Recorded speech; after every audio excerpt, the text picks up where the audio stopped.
What's up everybody, back with another raid guide, and today we're taking a look at normal/heroic Halondrus the Reclaimer. Now keep in mind that this is PTR raid testing, so a lot of things can change, and they have already changed from when I PTR tested it to what's in the journal right now. So the crab, 3-phase fight with intermissions between. All phases play out roughly the same but in a new location, and the last phase is your standard burn. Now like I said, a lot of things have changed from what we PTR tested to what's in the journal right now. Previously you needed to break shields and nuke down rotating pylons, but this seems to have been scrapped and the focus is now shifted to ephemeral motes and soaking them. So the boss will target areas around the outer edge with seismic tremors that spawns fissures. Stand in the tremors and you take a ton of damage, but more importantly these fissures will spawn ash vein-esque ephemeral motes that players needs to soak, and if they don't, they reach the boss, the raid takes a ton of damage and a nasty stacking dot. Now on normal, when players soak these orbs they take a bit of damage, however on heroic if you soak one the entire raid takes damage, so you want to soak them in a staggered fashion so healers can catch up, instead of going like, I can take 8 and then the raid dies. Now on top of this I noticed they added Fractal Shells to these motes on heroic. Now this was not in during the heroic testing, but it says motes are protected by or from players' touch, so it's safe to assume that you'll need to hit these motes instead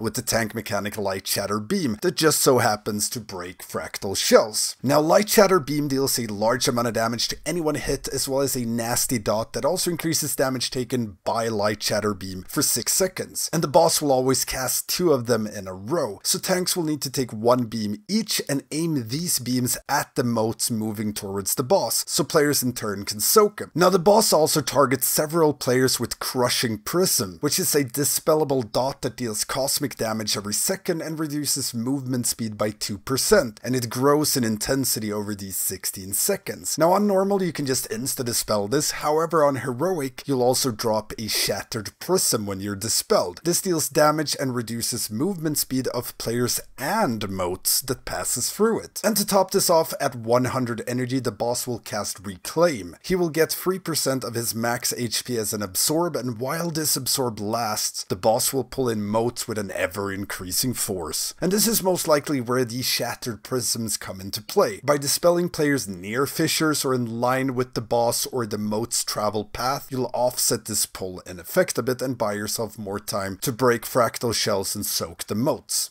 Boss will also target everyone in the raid with Earthbreaker missiles. Players get a 6-yard circle around them, and after a few seconds they'll explode, dealing damage to anyone inside that circle. Now on top of this they'll also drop an Aftershock that deals massive damage after 3 seconds to anyone still in it. So when the boss casts this, everyone spreads 6 yards and then just moves out of their own Aftershock. Now there's also another untested ability called Planet Cracker Beam. Boss activates a Planet Cracker Beam that deals damage to anyone in its area of effect. Safe to say, don't stand in it, however I can't tell you how it looks. Now once the boss hits 80%, he goes on a journey, and this is the Intermission. Now the goal is to follow the crab whilst nuking it and dodging knockback orbs. So you'll follow Mr. Crab on his journey, and along this path there will be orbs spawning with a 15-yard circle around them. And if you're within 15 yards of it, you take near lethal damage on normal and you pretty much die on heroic. However, regardless of your distance to the orb, when it detonates you will get yeeted away from it. So everyone always gets knocked back from its location, so it's important to position yourself in such a way that you don't get knocked off and die, because of course there's cliffs all around. And on top of this, every step it takes, every move it makes, it'll be dealing raid-wide damage to you. So just heal, forehead. Like I said, you can still damage the boss during this intermission. Just need to be mindful of the knockbacky orbs and healers for the raid-wide damage. Now once it's done with its voyage, it will find a nice looking center position and hunker down again, and phase 2 starts, which is really phase 1 in a new location. Nuke boss, drop prisms in line with fissures, beam the motes and soak them 50%, and you get a new intermission. So follow that crab and you'll get to phase 3. Now this phase is completely untested, but the new thing in the journal is the Eternity Overdrive. So at the start of phase 3, this kicks in and lasts until the boss is dead, and it is a constant reclaim him, if you will, without the absorb. Now every second Halondrus deals AoE damage to raid and starts pulling in motes, and this effect is increased every 20 seconds. So this turns last phase into a proper burn. Kill boss before you get overrun by motes, because you'll either not have time to beam and soak him and you'll die, or there'll be too many motes to soak and you'll die. So you want to start phase 3 with all DPS cooldowns ready, combat pot, bloodlust, so you can just blast away. Other than that, it's again pretty much rinse repeat. Now if memory serves me correct, you also get more ephemeral motes to soak in phase 2 and then even more in phase 3, but I could be wrong on that one since they've changed a lot of things now. And yeah, that's pretty much it. Like I said, it's PTR footage, so a lot of things can change apart from the already changed things. Now if you have any questions, hit me up in the comments or become a patron and get access to the Stankie Discord, where you can find raid week auras, healing notes, and a ton of helpful people for all your progression needs. It's also the fastest way to get a hold of me. I'm also streaming all raid progression on Thursdays and Sundays, and I play with a Swedish guild now, so streams will be a bit in Swinglish during progression. Don't forget the usual YouTubey stuff, like, comment, subscribe, and ring that notification bell. Thank you all for watching, and I will see you next time.